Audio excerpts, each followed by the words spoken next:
Welcome back, ladies and gentlemen, to the In the 11 podcast. I'm your host, Brendan Griffiths, and this is the show where we bring on those from the world of football to show you what it takes to be in the 11 at the highest possible level. This week, we have the co-founder of Beestera, Mike Matera, is stepping into the 11, the director of camps at Beestera Soccer Training. It's a great conversation where we learn about the evolution of Beestera, some of the future goals for Beestera, running camps all across the country, partnering with Nike Sports Camps, and just really diving into Mike's work ethic and what has gotten him to this point in his career. He's an amazing individual. Loved having this conversation with him. Loved learning so much more about his journey and his process in building Beestera, and looking forward to sharing it with all of you out there. Before I take you over to myself and Mike's conversation, if you are interested in taking the next step in your soccer career, whether that be on the playing side or on the coaching side, I am now offering consulting services to players and coaches looking to take that next step. As someone who's been able to coach at almost every level in the collegiate game, in the youth game, who's been able to play at a number of different levels in some places overseas, I think I find myself in a unique position to be able to offer some insight and some guidance into those of you that may be looking to do something similar to what I did. So if you ever listened to any of my episodes and you thought, hey, I'd really like to try and do something that Brendan was able to do, then go down in the description of this video and schedule a consultation call with me. Looking forward to chatting with some of you out there and hopefully helping you take the next step in your journey on the pitch. All right, without further ado, here's myself, Mike.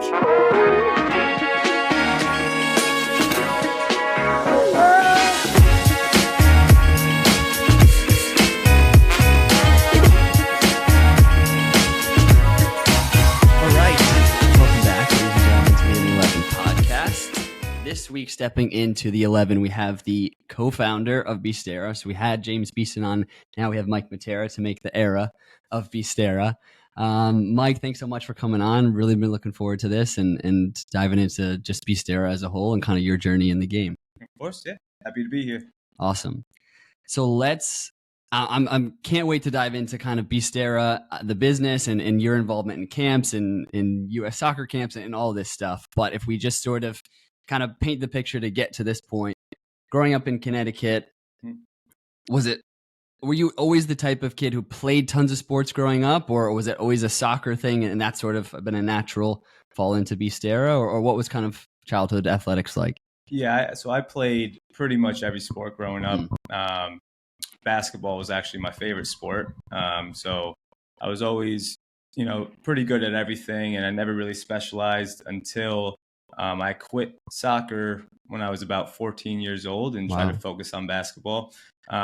Was on a really good team, went to the national tournament, and it was there I realized, I wasn't that good at basketball anymore, and I wasn't really growing as much as everyone else was. So after about a year of that, I went back to playing soccer, and that's how I ended up getting recruited in Siena and going there and meeting all the guys I'm working with now. But yeah, definitely played everything, and I think that helped me in soccer in the long run, just in terms of movements and different patterns and recognizing space and everything that goes into the game, like basketball and a golfer too, like working on just technique and everything like that. Like everything has contributed into my mindset of being an athlete and then the overall game of soccer as well. Yeah, it's funny. I have a very similar story. Like a lot of people ask me about what sports I played growing up, and I played everything. And then I always say, like, high school, it was kind of my parents made the decision, like, listen, there's so much that we have to do for basketball. There's so much we have to do for soccer. Like, we can't drive all over the place. Yeah. And I'm like, well, being that I'm now 5'9", I think I made the right decision to go and choose the soccer route.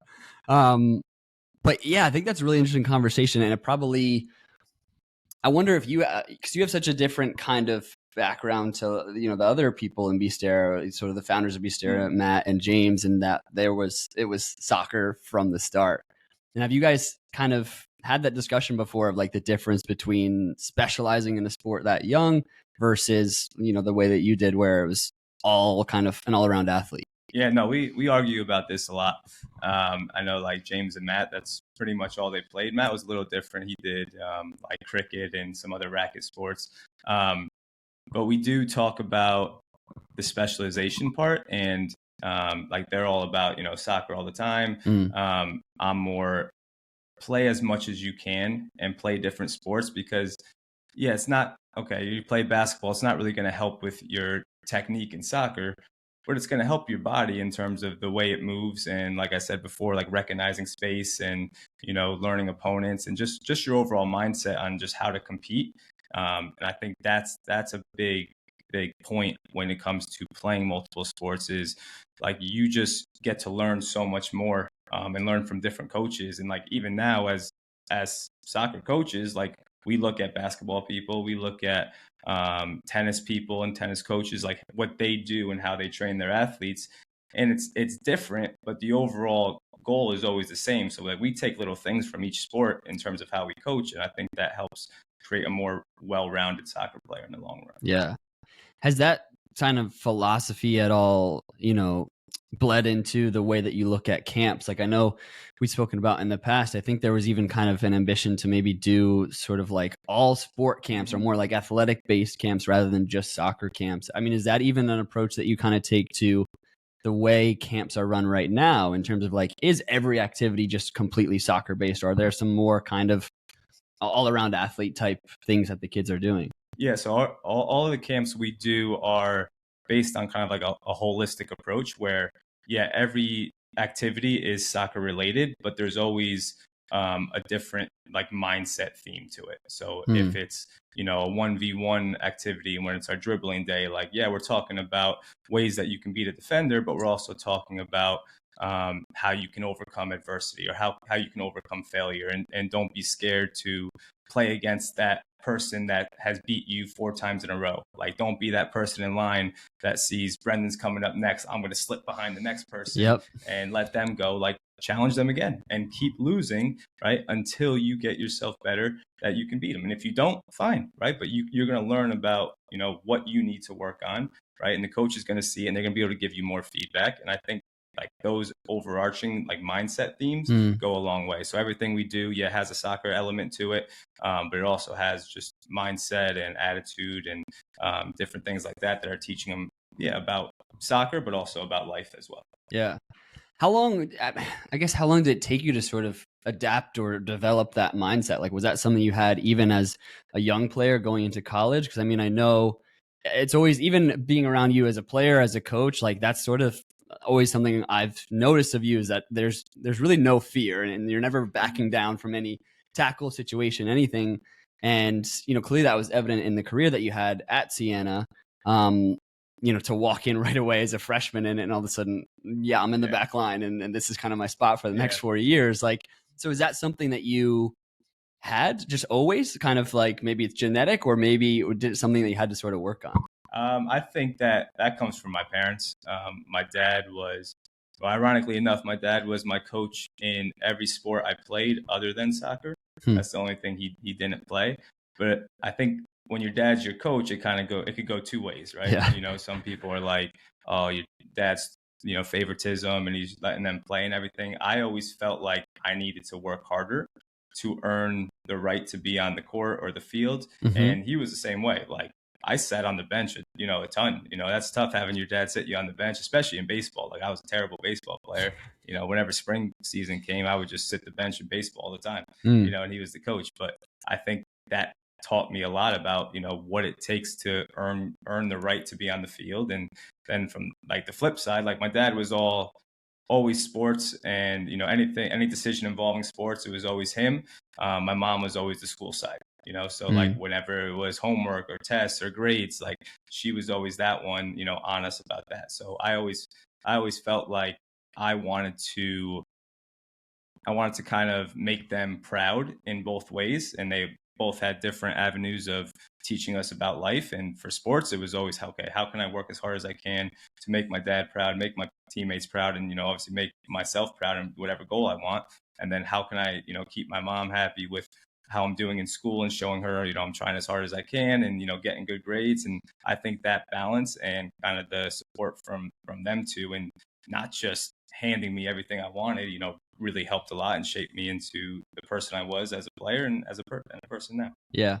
Yeah. Cause I think it's going to be a theme that you'll probably see as we speak to all the Beestera members, especially as we speak to you. Like, your work ethic is something I think that is like, it's almost talked about around the organization, right? Around the company. Like, cause it's really, it's admirable and it's impressive. And, again, it sounds like maybe for you, sports was sort of the vehicle that like established that work ethic for you, that it was like through sports, you figured out how to work hard and then sort of reap the rewards of that. And now it's just something that has been, instilled in you into all things that you do, business wise, professionally, whatever it may be. Yeah. So there was always two kind of quotes I always lived by. And like my dad used to say, whenever you think you're tired, you still have 40% left. Right. And my dad, he's a very, very smart person. He owns his own business and everything. He never went to college or anything, like no advanced degrees. And I just kind of took that and went with it, and I don't know if it's true or not, but now there are some studies coming out that says that is actually a fact, so I don't know if he was just ahead of his time or maybe got quote, but that's kind of like what I live by. Every time I think I'm tired, there's always a little bit more to give. That's something I try to pass on to the players as well. Is a lot of players when they feel that first kind of sense of, oh, my legs are a little sore, I'm a little tired, they stop or they slow down. Right. You always have a little bit more to give, and I think that's a big thing because your brain is so powerful and it's just like, okay, let's relax here. Let's take a break. And the people that give into that are the ones that aren't as successful in business and the ones that aren't as successful as players.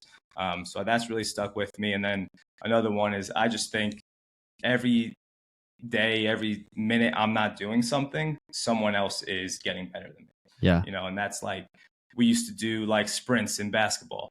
And I would always go, a foot or two past the line you were supposed to go because I'm thinking, hey, I'm getting 2 extra feet every time here of running that no one else is getting. Everyone's just getting to the line or maybe going a little bit short and cheating themselves, and I'm always trying to get a little bit more because in the long run, I know I'm going to be better than them in the future. And that's just kind of what I give, what I think about, that in terms of work ethic is I always want to give more. And I always kind of have a doubt in my mind that I'm not giving enough, and I don't think that's true. And other people don't think that's true, but definitely not true. I'm trying to, it's kind of like in terms of how I think, I want to make sure I'm giving as much as I can to everyone else, whether it's in Beestera or the players we coach, my parents, my brothers, and anything. Like I'm going to give you everything I have and then some, and hopefully you're going to reciprocate that in the future. Yeah. How much of this also was kind of the perfect match of, having this work ethic, but also like finding something like Beestera that you're able to kind of be so passionate about and build in Beestera? Because, as you mentioned, like when your father had maybe not advanced degrees and stuff, like you've gone on to get undergrad, masters, do coaching at the college level, do coaching and teaching and all these kind of different things. But it seems like now Beestera is like kind of just, like I said, the perfect mesh of I can work and I can also be in a position to work that I'm really, really passionate about. And so I think that sometimes makes it a little bit easier to put the work in when you love what you're doing every day. Because we've all been in jobs where it's like, I do have a good work ethic, but man, this job sucks and I'm not motivated to work hard in it. So I guess talk to me about the process of actually kind of falling into Beestera or maybe some of the roles that you've had before even kind of getting to here. Yeah. So I had no idea. I kind of had an idea of what I wanted to do after school. I wanted to be a PE teacher. Siena didn't have that particular degree. I went there for soccer. My parents were really supportive of that, thinking, okay, he wants to play and he's going to give it a chance to play beyond that as well at a professional level and try it. So I graduated there with a degree in psychology. I thought maybe I'll be a guidance counselor. That wasn't really for me. So kind of just going through what every person after college does is like, what am I going to do with my life? So ended up, I was going to go back home to Connecticut and work with my dad, whether that was at FedEx or, landscaping with the state, just trying to figure things out. And then eventually went back to school to become a PE teacher. So got my master's from Springfield. And then James kind of is the one that set the plan forward. Like he got me involved with St. Rose as an assistant coach. Then he went over to Alabama. So then that role kind of turned into just mine. And that was good. I just knew college coaching wasn't really for me. I wanted to impact the players a little bit more rather than just, hey, recruit the best ones you can, and you're probably going to have a good season. When you're only coaching for 2 months. So we got out of there, and then me and James were still living together. He was doing his own thing. It was Beestera Soccer Training at the time, and I was trying to be involved with kind of like a PE aspect. So I was trying to do after school programs, just going into different places and offering, pretty much it was a lot of soccer, but any sport for the players to come in. And then, me and James just kept hanging out and became better friends, and we decided to just kind of combine them. And that's really how it started. And, one day just in the car, he was just like, what are we going to call this? And he just said, like, Beestera. And I was, yeah, all right, it works for me. Yeah. And it kind of works out really well because, yeah, it's both our names, but we both share like the T. So it's B, and a lot of people think it's just Beast and Era. But like with my last name, you share the T, and we say that symbolizes like the synergy between us as owners and, everyone else that comes in. Like, that's what the company is. It's how well we all work together, and that's why it's been successful so far. Yeah. So, and so that is, I mean, what are we talking, like 2014, 2015 kind of? That's that origination of Beestera, right? Yeah. Wow. Coming up on 9, I think the Beestera birthday is coming up in next week, I think. Okay. Yeah, we got it in the calendar. That's right. How do you celebrate the Beestera birthday? We've never celebrated it, but I think it's 9 years, so maybe the 10th year we'll do too. Yeah. And I always loved like the kind of the origin of it as well. Like, I think you've talked about this. I know I've talked to James about this, like kind of that first ever camp that you guys did where it's like, 12 kids at a field in Latham or something like that. I mean, do you have like, as we'll talk about here today, kind of where now Beestera is in terms of a company as a whole, but also camp specifically, like, do you ever have that moment where you really think back to like, wow, how far have we come in a decade to now be, around the country, and we started at this little camp with 12 to be players? honest, like I never really think about that because I'm always just thinking like, what can we be doing more? Yeah. And I think I should kind of go back to those times and think about what it was like. And those are some of my favorite camps. Like, you get a more intimate environment, you really get a good connection with the players and the parents that come. And it was awesome. Now it's bigger. I'm looking at some rosters now and I don't know any of the players that are coming, and that was kind of hard for me because I kind of pride myself on those relationships. And I think that's why Beestera is what it is because of how we connect with parents and connect with players. And that's what makes it, a notch above the rest. So that was hard for me to get over. But now that we have so many good other directors, like Josh just came on, and a couple others that have been with us for a while, they've kind of helped fill that void, and they have those same relationships now. So I think my role as, a camp director has really changed over the past couple of years. And I know we'll get into more of that later.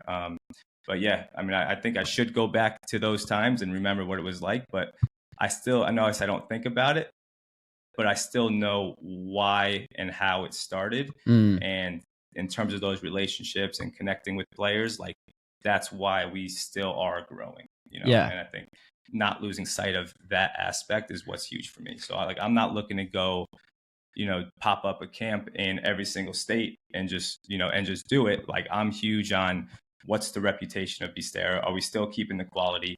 Like, I can care less how many camps we have if they're not good, and the players aren't enjoying them and the parents aren't enjoying them. Like, I could care less. I'd rather just keep the quality, right, and keep going. So as long as we can grow and still keep that going the way we know a camp should be run, then that's all I care about right now. Yeah. I think that's so important for any mission that you're going forward on, is like to make sure that you're stay centered in what your why is. And I know I can imagine too, like you and Matt and James always talk about that in terms of all aspects of whether it's private training, team training, camps, like what's the why of Beestera? And I think when you talk about that kind of cultivating of relationships is such a big thing. I mean, it's definitely evident, like I feel like if you walk around sort of the capital region, especially some of these facilities that all of us are at, like there's very few people that sort of a Beestera coach doesn't know. Yeah. You watch a group of 5 Beestera coaches walk through an Aframs, it's like this one's going that way, this one's saying hi to this one, and it's whether it's players, coaches, parents, like that's always what it's been about. And I think it's even definitely prevalent in like the way that you guys have brought on staff and brought on people. Like, it's just all based about relationships, which I know Beast and I talked about a little bit. Sometimes it seems a little bit opposite of the way the soccer community works sometimes, because it's so cutthroat and so political at certain points. And like, so it's a unique thing for, I think, Beestera to be in the market. You know what I mean? Yeah. I mean, we always say, like, we're always looking for good coaches to come in and help out. And, you know, we're lucky enough to have you come on. We've had Curtis, Tucker, Josh, you know, all these coaches that have the same vision in mind, right? And that's all about developing better players and developing better people, you know, and they all have that same idea of what, you know, coaching should be like. And yeah, there are tons of disagreements sometimes, and, you know, we come together and hash it out. And but at the end of the day, like, we all care about the development of each person and each player, and that's why it works out so well. Yeah. How did it come about, kind of carving out your role at Beestera? Because I know it started sort of with the idea of training kids individually or in small groups, and then we've, you know, expanded to so many different other avenues. How did you sort of find the role of spearheading camps? I just love doing it. I know I love that it was constant. It was, you know, 9 to 3, like, yeah, a couple little breaks here and there, but the players always needed some kind of attention, you know, and they always wanted to play. And, you know, like, I know me and James always talk about this story. Like, some days he would be, you know, exhausted and he'd be doing the sign in, or he'd be like writing evaluations. And, you know, I'd be out there at 7 a.m., 6 a.m. when parents dropped off early. We were like, yeah, come on. And we'd just be playing on the field, you know, for 2 hours before camp even started. And I just love that anytime a young player wants to play, I want to give them that opportunity, you know, and I want to be there with them to help them out, you know, because I think, and I say this to all our coaches all the time, is for a week of summer camp, you can honestly change a child's life, to be honest. Like, there's a lot of players that they go through school and they don't have their name said for a week straight, you know, whether they're just hiding in the corner, you know, they're a little shy. Like, we can bring that out of them, you know, if players that maybe aren't as good and don't get a lot of playing time, or maybe get bullied, like, we have that chance to get them out of that mindset, you know, and make them more confident players and make them want to train more on their own. And just through 1 week, you know, and I think that comes from your personality as a coach and as a person, and how, like I said, how you're able to connect with the people, you know, and it might not happen day 1, day 2, day 3, but come Thursday, Friday, those are the players that are now like leeching onto you, right? And they want to, you know, ask you questions, and you're hanging out with them at lunch and you're learning more about them, you know, not just soccer wise, but you're talking about what their, you know, favorite thing to do outside of soccer is. And I think those relationships go a long way, because the majority of players that come to camp aren't going to be, you know, professional or even college, you know, good college players, but you can make them into a better person, and you can get them as much out of soccer as, you know, that what their potential it would be. Yeah. So that was kind of where I came in, is I saw that could happen, and it has happened a lot. And I want to just keep doing that. You know, I wanted to change people's lives as much as I can. And that's where, you know, I kind of fell into camps there. Yeah. And because, you know, and I know too, it's something that I'm impressed by you in the sense of like, and other coaches are impressed by it too. Like, you'll have a camp of like 300 kids and know every kid's name within like a day or two. Is there any, as you talk about that ability to impact a kid's life, are there any stories that really stick out to you over, you know, almost a decade now of doing this that really stand out, and whether it was an interaction with a kid or an interaction with a parent that really just kind of resonates with you when it comes to that idea of impacting a kid's life? Yeah, no, I think the names part is really from my mom. Like, she would always go off on me if I didn't say like, hey, Brendan. If I just said, hey, you know, like, she would be like, that's so disrespectful. You know, at one time we had, I guess I was shaking hands at the end of the game with the ref, and I, you know, did one of these, and I didn't look at him. And we had a handshake class in my kitchen, me and my mom, for a week straight. She was like, you better look at the ref when you give him a handshake. Wow. And everything. So like, those little things, like knowing names and, you know, how you give a high five to someone, like, those all stuck with me. And that's why I think they're such small little things, but just saying a name is so big. Like, using a player's name, because, you know, especially when you're when they're coming in on the first day and they don't know you as a coach, like, showing that you care about them, and that you care enough that you're going to at least say their name when they come into camp, like, that's big. And it just builds that trust. In terms of like really like stories that stick with me, I wouldn't say there's one, but there's a bunch, like, just like after each camp, every email we get from parents saying, oh, we love, my son loved camp, or my daughter, loved camp. Yeah, it's great that you learn the skills, but I love when they talk about the soft skills as well. Like, he's a much more confident person now. Yeah. Or, she's like learning how to handle failure better. Like those things really stick with me a lot. And that's why, I love what I do. It's like, yeah, you're going to get better playing. You're playing for 6 hours a day. You're going to get better. You're going to have fun. But if you could take something above soccer away from it, then that's what I really care about. And those are really the things that stick with me. So I wouldn't say there's one, but just every time I get an email or a phone call, or even just talk to a parent afterwards about that, like, that's what really gets me. Yeah.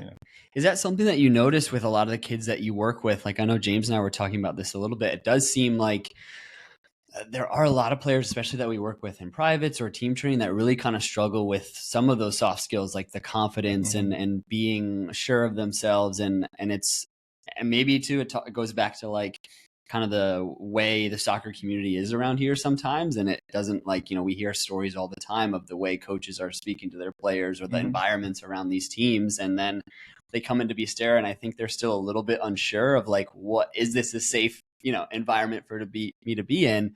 And I mean, is that something that you see as well with the players that come into camp, like maybe a little bit more shy, a little bit less confident, even for players that are, good players and have the skills and tools? Yeah, no, and like part of the reason is, like, I started off as a club coach, and a college coach. And that's why I pretty much stopped that and went over to Beestera with James and everything. Is I just felt there was a better way to impact the players, and that, whether that was in a one-on-one environment, a camp environment, a team show, whatever it may be, I just felt like we could do more, and when you're a club coach and you have a group of 20 players, like, it's tough to, get your point across to every single person in that group, but in a smaller one-on-one or, 3-on-1 session, you can do that pretty easily. Yeah. Right. And that's what those are for the most part. I mentioned a couple, like, of the examples when, 1v1 activities and people don't want to go against the best player. That's something we would teach right away, right there. The way our camps are set up, when you get put in a team on Monday and you're in that team the whole week until Friday, whether your team doesn't win a game or whether they're undefeated. We have that whole World Cup tournament going on. And I think that is huge for, players' mental development, where I love the team, and this happens every single week, is the teams that don't win any games going into Friday, the playoffs and the finals, they end up sometimes winning the final. Yeah. Right. And we preach all week, like, hey, these are just regular season games. Like, this is for you guys to come together as a team. And, the way it'll come down to lunchtime and they'll get all their teammates out and they'll run a practice session, like 4 of them, people who never knew each other before. They'll be practicing together because they want their team to do better. And just talking about staying positive, with each other, whether things are, you're winning 5-0 or you're losing 5-0, right? It shouldn't change your mindset of the game. You're still working as hard as you can. Like, just those extra skills, really, yeah, they're going to help, in life, but they're also going to help your soccer game as well. Like, think about when they go back to their club teams, and their team's losing 3-0. Those are the players that are going to be the ones that are clapping and trying to get their teammates involved for the next play. And that's what we really go for. Yeah. And building all this yourself, well, as a group, with Beestera, like, how does Nike come into the picture with all this? Like, now being a Nike US camp, or I don't know exactly the phrasing behind it, but a US soccer camp with Nike, like, what does that partnership look like, and how has that maybe changed the way that you've run camps or evolved the way you've run camps? Yeah. So basically Nike came in, I think 3 years ago now. They were partners with Ben Maxwell, who's in Los Angeles, I believe, somewhere in California. And he recommended us. They're just looking for good people to partner with. And then that's when we got hooked up with them. And, we thought it would be a good avenue to go down, where, they supply us with a bunch of balls and shirts and different equipment and prizes. And, they handle registration and customer service and everything. So they make life, really easy for me. But with that said, like, the whole goal of having Nike behind us is, our vision was to make the Beestera brand, as big as possible.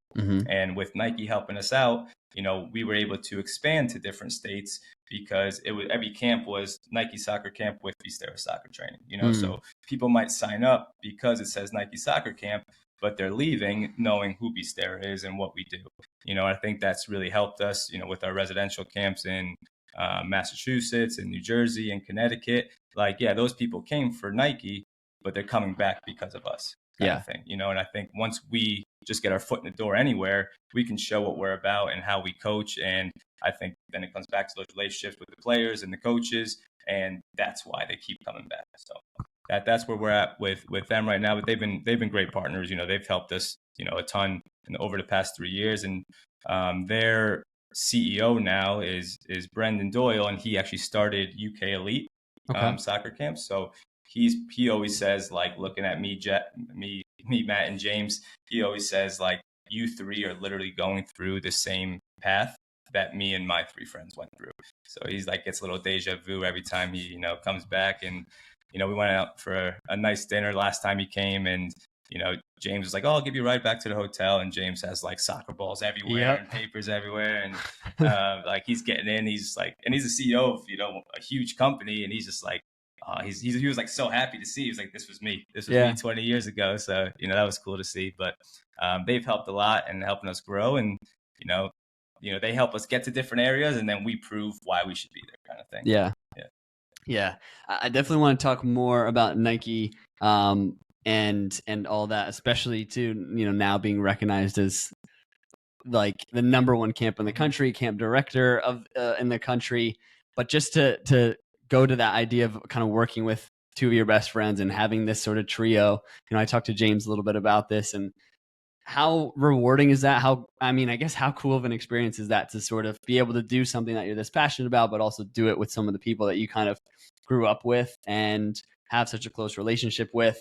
And also too, like, again, you guys have such a unique sort of balance of strengths and really push each other because you have such different areas where you have this expertise. So I think it's a fascinating trio to watch. No, so being like the number one Nike camp organization is awesome. And, to be honest, I don't really think, like, I don't take that to be too much. Like, my wife's always, she's always on me, like, you need to take more credit. And like, do you realize like what you're actually doing here and everything? And I'm just thinking, like, what can we on do to the next one? Yeah. Like, I said to the guys, it's like, now it's okay, we got to defend the title now. What are we going to win? The best camp award one time, and then that's it. It's like, we got to keep showing why we're better and make every camp still better, and that's the thing. And but just in terms of working with, two of your best friends, like, a lot of people say, don't go into business with your friends, and people have said that from the start to us, like, that's not going to work. You guys are going to fall out, all things like that. I think we don't really say like, hey, we're just friends who started a business. Like, it has turned into a mini family. Like, we're not going to fall out over anything. I trust those guys with, anything involved in my life. I'm going to trust them with it. And that's why I think this works, is because we all have the same goal, and it's not a financial goal. It's how can we make every player's life better, in terms of soccer and in terms of their own mindset. And I think that's why everything we do goes back to that same mission, and we all feel so, we all like a deep feeling for that, and that's why it works out. I don't think we've ever had a fight in 9 years of doing this together. It's always, if it does come down to a disagreement, it's just a quick vote, 2 against 1. All right, and that's it. We move on. But we've never really had any issues, and so I think just doing it with your friends, just in your family, just makes it that much better. Because not only do we work every day together, but we're seeing each other on weekends. Like, James has been coming to my parents' house for years, for Thanksgiving and Christmas and things like that, before he got married. So it's been an awesome experience, and I think that's part of the reason why I work so hard, is because I don't want to let anyone else down. I know, like, they might say, oh, Mike, you're doing a what? Like, I love your work ethic, all that. Like, I see what they're doing too. Like, and I'm always trying to be a step above. Like, I always knew I wasn't always the best technical player, but how do you get on the field when you know you're not the best player, or the court when you know you're not the best, is you got to work harder than other people. You know, and being like a smaller guy too, like you got to do some different things, like be more of a role player. Yeah. You know, and I think that's what I am with camps. Like people say, oh, like you're the #1 camp director in the country, but if you look at it, it's because of, you know, what James is doing with privates, because what Curtis and Tucker are doing with team training. It's because of like how Matt has everything set up. It's because of all of our camp directors and what they do. Mm-hmm.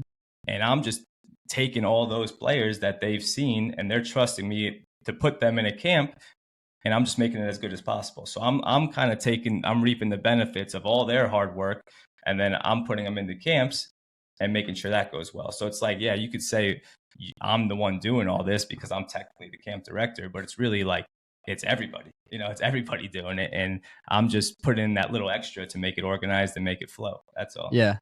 Yeah. And I like too how you talk about kind of that competition piece, because I think it's something that's definitely, you can see it throughout Beestera. Like I know even the way you talk about just there, it's like, okay, if I see James is doing something, like I want to do it to the same level or better, right? Yeah. And I think Matt looks at it the same way. And I mean, it's even goes all the way down to the smallest things of like, I hear all the stories of you guys in the office, of everybody that works in the office, and it's like the competition that goes on just on a day-to-day basis. I mean, there's now like running tallies and tournaments and prizes and punishments and all these sorts of things. Like, but it also didn't surprise me. Like the moment that you guys had an office, it was like, okay, now, you know, let's go. We got to figure out who's on the totem pole and who's at the top.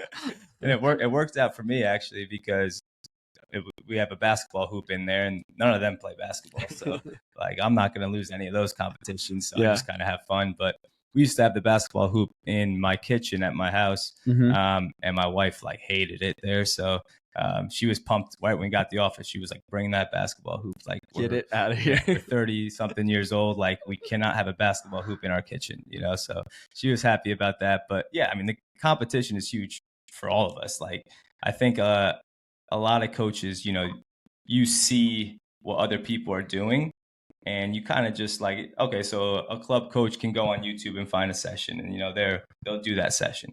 You know, we see each other doing a session or a club coach or something online, and we're thinking, how can we make this even better? You know, and then like when James was running session of the week and he was putting that on Instagram, like I was always the first one in there. Like when he put my video up, I was like, oh, first session of the week, first session, like that's how you do it kind of thing. And, you know, that kind of got everyone else involved. Like when Tucker got session of the week, he'd be like, all right, 1-1 now, you know, so like, it's healthy competition. You know, it's not like no one's ever going behind someone's back and trying to like make them do worse. It's like, hey, you did a great job, but I'm going to top you now. Yeah. You know, kind of thing. And that's why everyone works so hard, is because they always want to do something better than the next person, you know, and especially when it comes from the players too. Like it's a big deal when you ask a player at camp, hey, who's your favorite coach?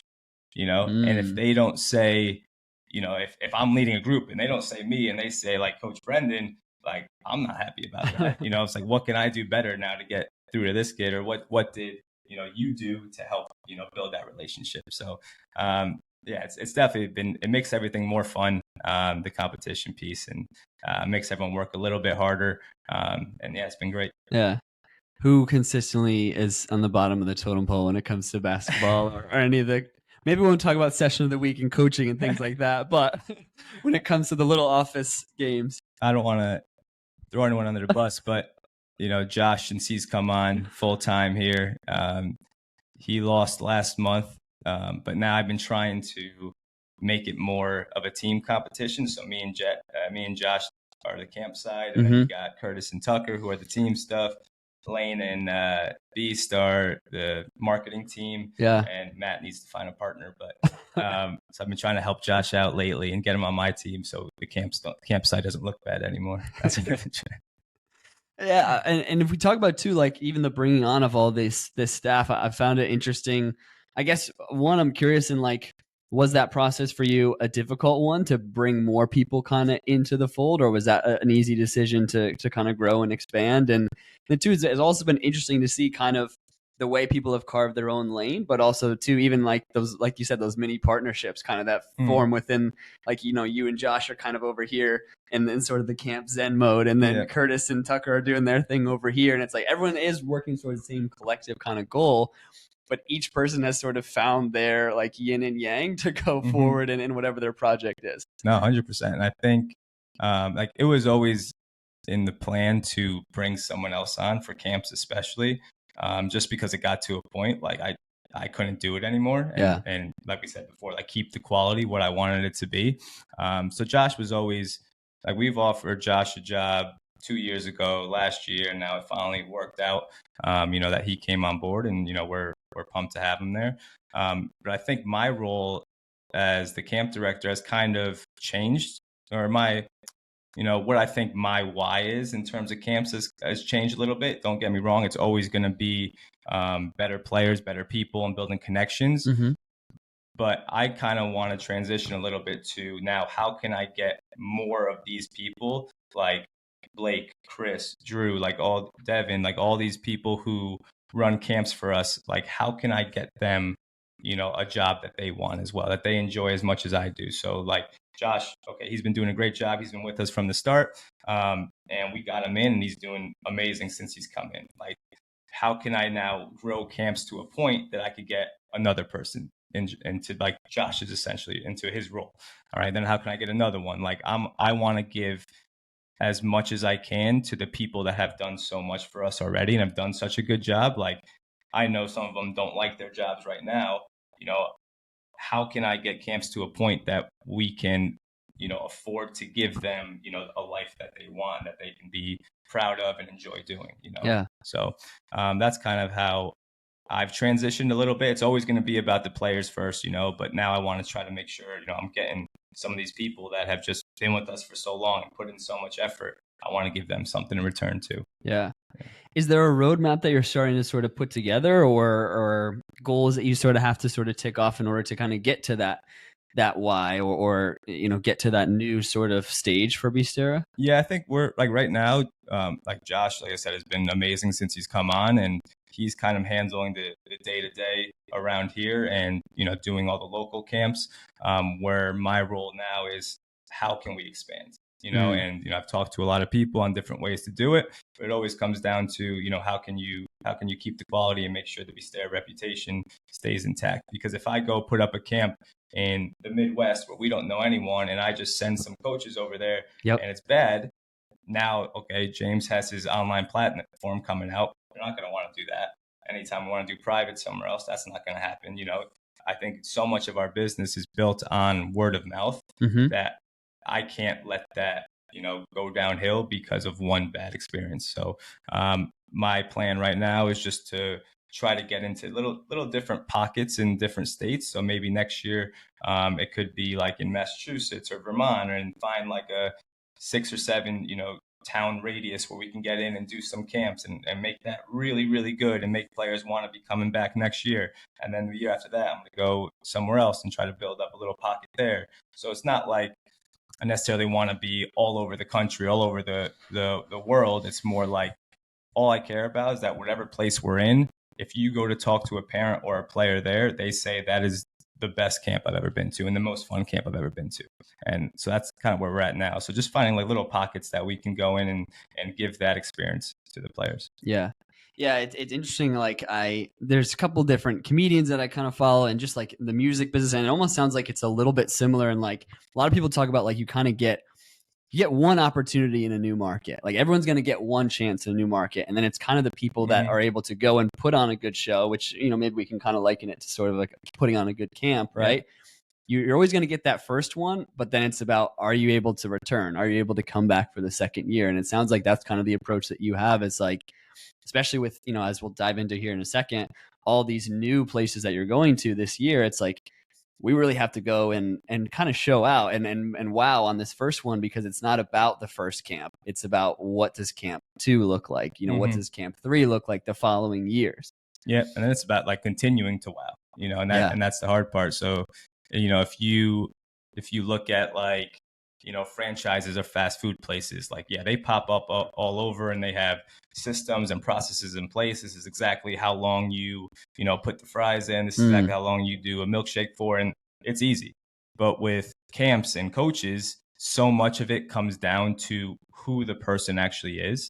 So it's like, like we've had tons of coaches come in and do camps with us, and they're very high level coaches, but maybe they're just not fun, and then the players don't relate back to them, and they can't, if you're an A licensed coach and you're like, this big time college person, and, you do a great job there, that doesn't equate to you being able to differentiate your instruction to an 8-year-old kid. Like that's what's big for me and keeps me up at night is like, how do I like make the systems to a point that they're kind of foolproof? Like we know what works, which I think is impossible because it just comes down to like, what's your personality as a director? What's your personality as a coach?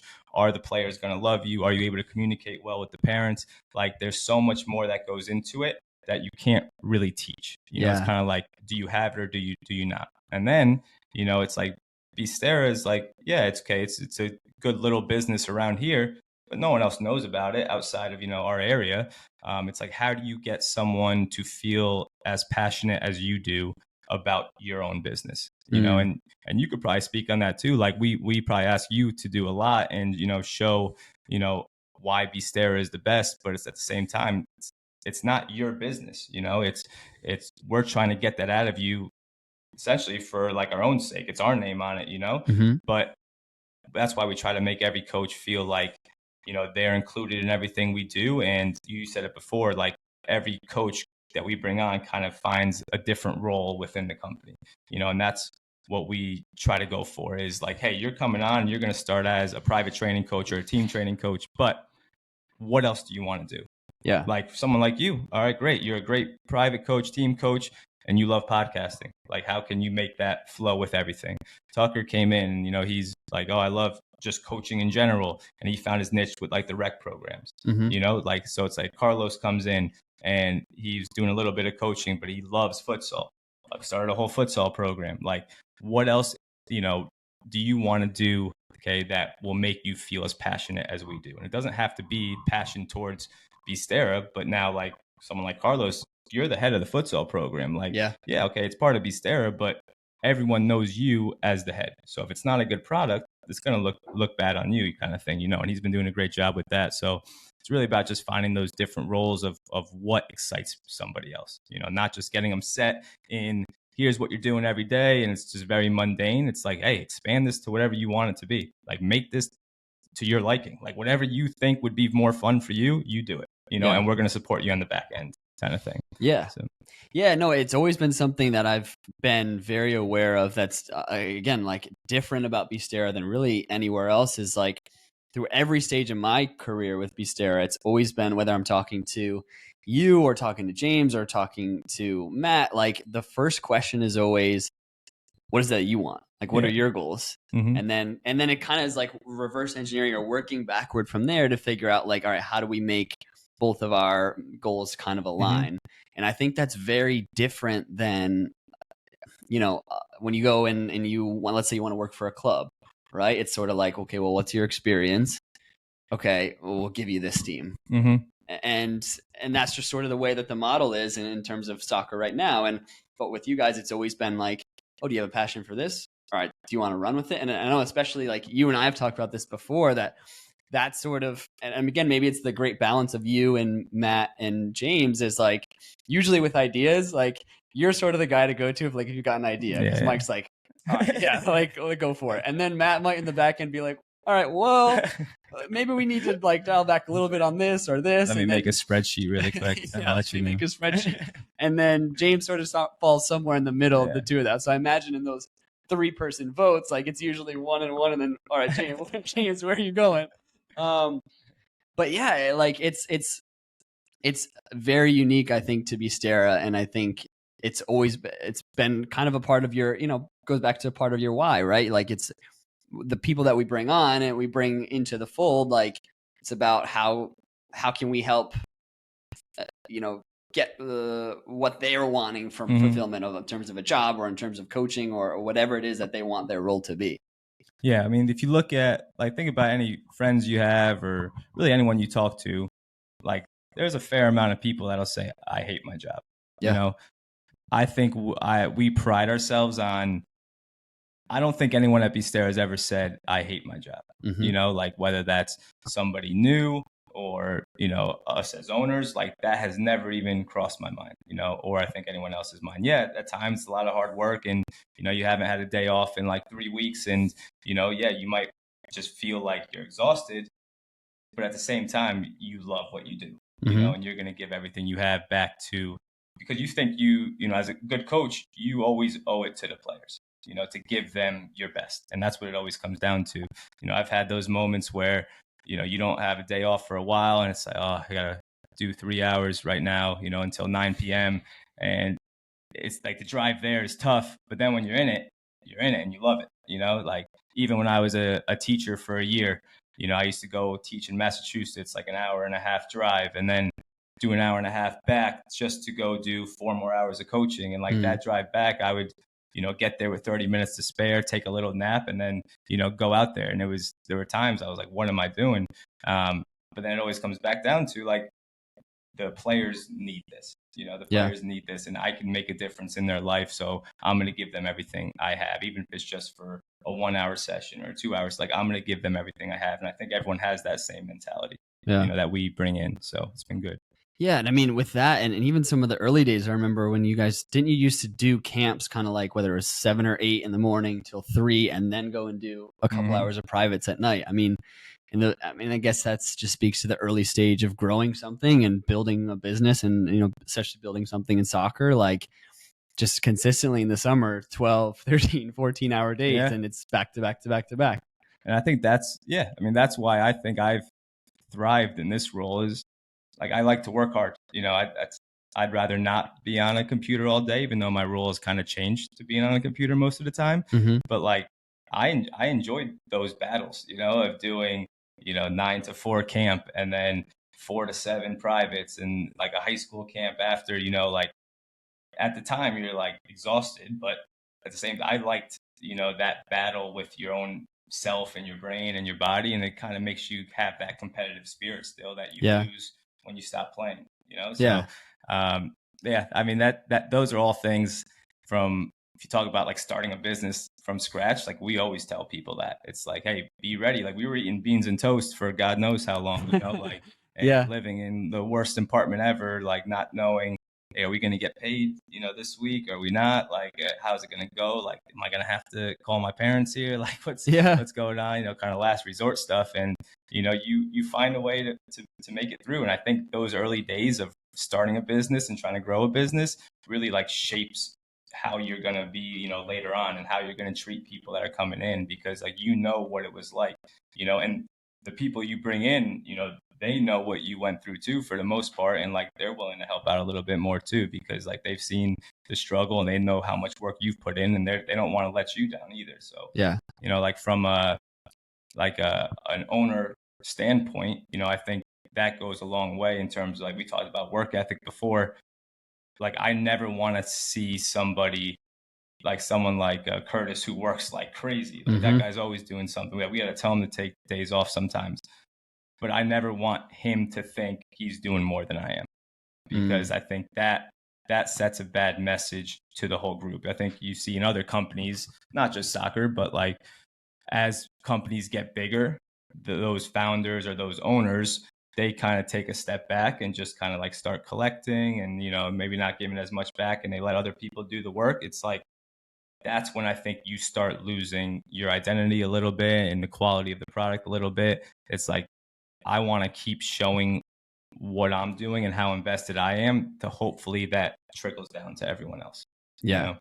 Yeah, absolutely. It's kind of like lead by example from the top. And now too, as we just speak about that beginning early stages of grinding and now the grind is still there. It looks different, but even to now, like the picture for the summer looks different. I mean, can you even talk to sort of those out there listening? Like, what does this summer really look like in terms of camps? Because I think even for me, it's still hard to fathom like what is about to take place in this summer. I mean, and that's why it's turned into really a full-time job. And for myself and Josh now, it is a year-long process of developing the camps and developing the relationships with, you know, the new camps we want, and keeping those pre-existing relationships going with clubs or different people that have set up our stuff. So we have we're going to have about 48 camps, maybe 50 camps over the summer. Wow. They took a week out of the summer this year for summer vacation for the students up here in New York, which is why we're doing a camp in Jacksonville to start. We're doing a camp in Maryland and Connecticut. So that's the beginning of June, working our way up the East Coast. And then the New York camps start. So during, from July 1 to the end of August, we'll have about 4 to 5 camps every week. Some weeks have 6 or 7. Wow. So it does get crazy, and the amount of planning that goes into it takes the whole September to, May. And a lot of people always say, like, even parents come up, they're like, oh, this is your full-time job. Like, what else do you do? And, I kind of like when they say that, because it makes me want to like work a little bit harder. It's like, but it's kind of, it's funny when they say that stuff, but it like just making sure all the, we have like a bunch of health departments we have to go through in different states, talking to different schools about getting the facility rental in place. Like right now, me and Josh are working on like animating all of our sessions and making sure all the coaching points are set so the coaches can have as easy of a process as possible when they want to, deliver their activities to the players. But yeah, man, it's a lot of running around. But at the end of the day, like you come back to that 40% rule, and it's like it's essentially 3 months. Like you can do. I always say, like, you can do anything for 3 months. I say that for pretty much anything. You can do anything for a year. Like if I'm doing a workout, you can do anything for 15 more seconds. Like if you just have that kind of mentality, it goes by really fast. One, because it's fun, right? But also because there's an end to it. Like, so 3 months, I just want to go as hard as I can, make everything as good as it can be, get through to as many players as possible, right? And then we just start it all over again. Yep. And that's where we're at. Is there anything that maybe you've learned in this stage that you just had no idea about when you were first kind of building these camps and working on these camps, and now being at this stage? Is there anything that you've learned that's just been like, wow, I did not expect that at all when it came to running a camp? I think the biggest thing that I've kind of gravitated towards is the coaches are the most important part of the camp. Like who you bring in to actually coach the groups is crazy, because their personality means so much more than their actual like coaching knowledge. So me and Josh right now are trying to, like I said, animate all these sessions that we have, all these games we've already created, give the coaching points that are needed.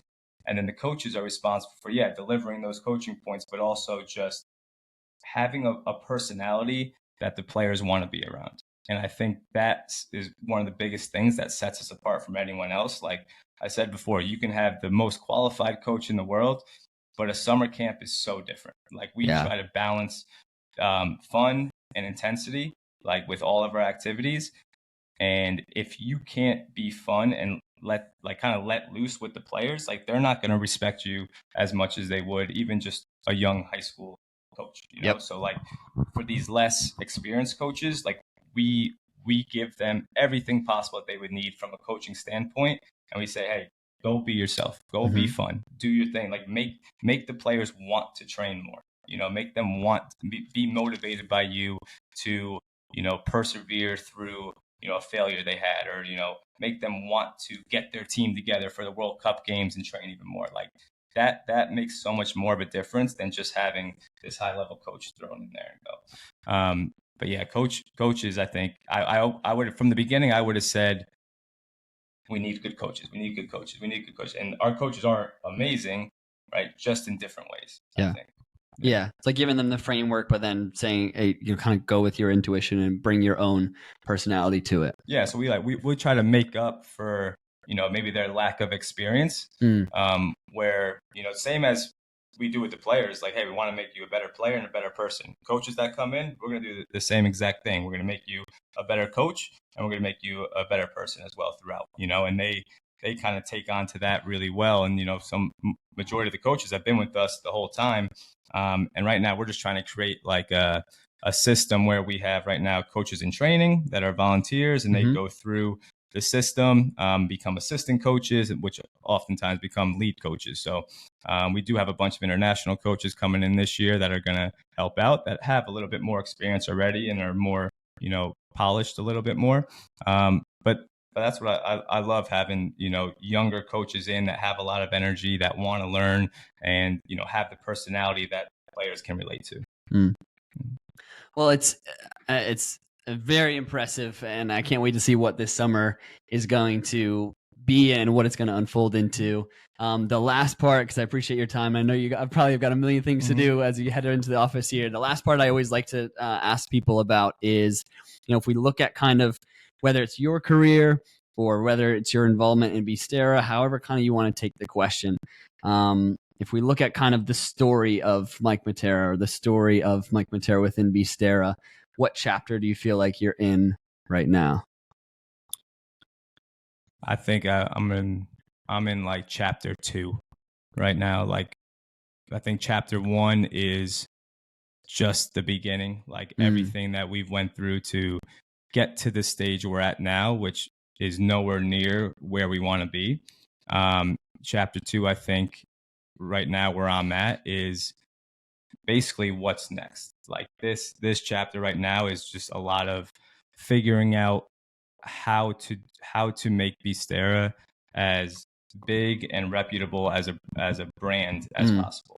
And I think after that, right, chapter 3 is going to go into, okay, these are the things that have happened because of where I'm at right now, and the work I put in to go to all these different states and places and keep the quality. And hopefully chapter 3 is, even getting even bigger. But the end goal is, I even said this when I was, a teacher, is I want to be super old one day and be going shopping in the grocery store, and a player who I coach is now a parent, and he's like, oh, like Coach Mike, like I still remember what you said about blah, blah, blah. Yeah. Or I want to be that coach that players come to when they need a recommendation letter, or coaches come to when they need a recommendation letter. Like, I want to be more than just, hey, you taught me all these, soccer skills.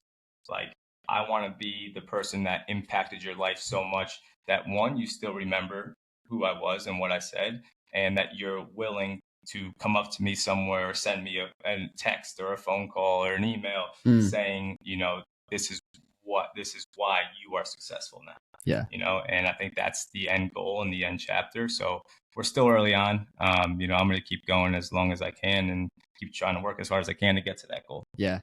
I mean, I think you just answered the next parts of that question, which I love, is like, what's the next chapters that you're looking to write? And it sounds as like growing the brand and growing Beestera camps, but also staying true to that why, throughout, and staying true to the quality. And then I always like to ask as well, kind of when somebody goes and picks up the book and reads it and says, I just read Mike's book, you have to read it. What do you want them to say about it? And to me, I mean, correct me if I'm wrong, it sounds like it's, you want them to say he made an impact on people's lives, whether that's players, coaches, in whatever capacity. He made an impact on a lot of people's lives. No, 100%. I mean, that's really it. That's all I care about right now. And like I said, that could go both ways. That's from a player standpoint, that's from a coach standpoint. Really, any person I come across, and any person that comes across like a Beestera coach, I want them to feel that way. Yeah. And that's why chapter 2 right now is still really early. I feel like I'm in limbo right now, because I'm in a spot that I don't know what's next. And I don't necessarily know how to attack what could be next, but me, like, we're gonna figure it out. Exactly. That's really it. Like, it's like you said, you finish the Florida camp and then you drive up there, you figure out a way to get to Maryland. Yeah, you figure it out, man. That's the only way. You either, adapt or don't. That's it. Exactly. Well, man, I appreciate your time. Thank you so much for stepping in and sharing your story. And it's been amazing to hear it and share this with you. And I hope anyone out there listening, if they're interested, you've got young kids ready to go to camp, that you take a look, because now, if you're along the East Coast, you pretty much have an option to be able to get to a Beestera camp this summer. So, all right, thanks, man. I appreciate it. Yeah. That's going to do it for this week. Thank you to Mike for stepping in the 11. Can't wait to see the progression and the evolution that Beestera continues to go on. And, who knows, maybe we'll be seeing global international camps coming up soon here for Beestera Soccer Training. So thank you once again to Mike for stepping in and sharing his story. Thank you to all of you out there who have shown your continued support, your continued listenership on the pod. Please make sure that you subscribe on whatever platform it is that you choose to watch the show or listen to the show. It helps it grow tremendously. And additionally, thank you to those of you who have consumed the content on the socials, on our TikTok, Instagram, and YouTube Shorts. Lastly, before I get out of here, I mentioned it at the top. If you're looking to take the next step in your career and you think that you want to do something similar to what I did, and I can help you and guide you in the next step of your process, then make sure to check out the link down below, book a call with me, and we can talk about how to reach the next level in football for you. So looking forward to connecting with all of you out there on that. All right. Thank you guys. I'll catch you in the next one. Peace.